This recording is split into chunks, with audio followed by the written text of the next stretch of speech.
ఓం శ్రీమాత్రే నమః. మూకాంబికాదేవికి అంకితమైన కొల్లూరు మూకాంబికాదేవి ఆలయం భారతదేశంలోని కర్ణాటక మరియు కేరళ రాష్ట్ర ప్రజలకు అత్యంత ప్రాముఖ్యత కలిగిన ఆలయాలలో ఒకటి. మంగళూరుకు 147 కిలోమీటర్ల దూరంలో సౌపర్ణికా నది ఒడ్డున కొల్లూరు మూకాంబికాదేవి ఆలయం ఉంది. పచ్చని కోడచాద్రి కొండల పర్వతాల నడుమ ఈ ఆలయం ఏటా లక్షలాది యాత్రికులను ఆకర్షిస్తూ ఉంది. ఈ ఆలయానికి వెళ్ళే దారంతాను ఘాట్లో ప్రయాణించవలసి ఉంటుంది.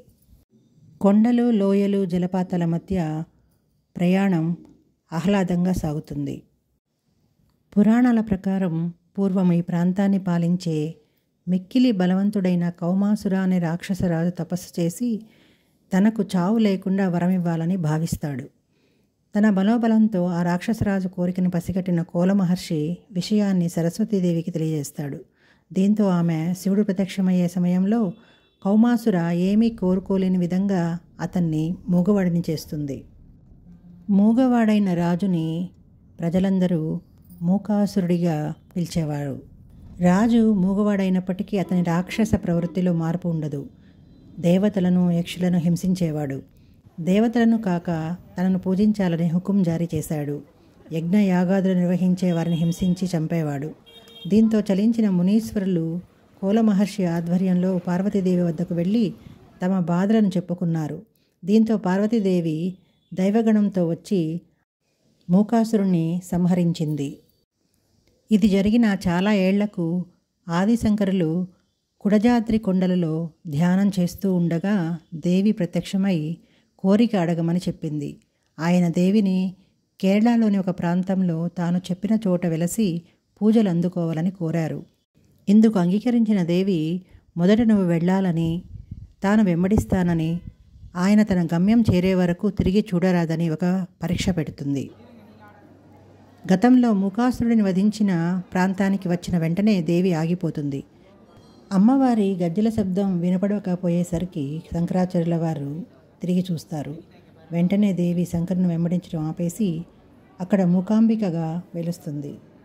అమ్మవారు వెలిసిన మొదటి స్థానం కోడచాద్రి శిఖరం కాగా సామాన్య ప్రజానీకానికి కొండ ఎక్కి వెళ్ళటం చాలా కష్టమవడంతో శంకరాచార్యుల వారు ఆ దేవాలయాన్ని కొల్లూరులో తిరిగి స్థాపించారని ప్రజలు నమ్ముతారు.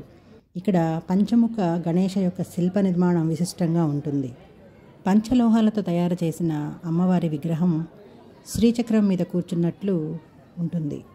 ఆ దేవత జ్యోతిర్లింగ రూపంలో శివ మరియు శక్తి ఇద్దరిని కలుపుకొని ఉంటుంది. ఇక్కడ అమ్మవారికి చేసే పూజల్లో కుంకుమ పూజ విశిష్టమైనదిగా భావిస్తారు. అమ్మవారికి కుంకుమార్చన చేసిన తర్వాత అర్చకులు ఇచ్చే కుంకుమని ఇంటికి తీసుకుని వెళ్ళి స్త్రీలు నిత్యం ధరించడం సౌభాగ్యంగా తలుస్తారు. నవంబర్లో జరిగే నవరాత్రి ఉత్సవాలలో ఆ దేవాలయం భక్తులతో నిండిపోతుంది. నవరాత్రి పండుగలో ఆఖరి రోజున సరస్వతీ మండపంలో విద్యారంభం లేక చిన్నపిల్లలకు వారి మాతృభాషలో అక్షరాలు నేర్పించడం అత్యంత ప్రాధాన్యతను చోటు చేసుకుంది.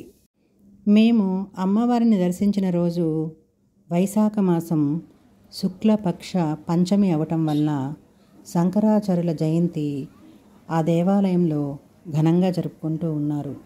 సంగీత నాట్య పోటీలలో పాల్గొనటానికి వచ్చిన చిన్నపిల్లలు వారి వారి సంప్రదాయ దుస్తులతోటి అక్కడ వచ్చిన భక్తులను విశేషంగా ఆకట్టుకున్నారు. మరొక ఆలయ విశేషంతో మళ్ళీ కలుద్దాం. ఓం శ్రీమాత్రే నమః.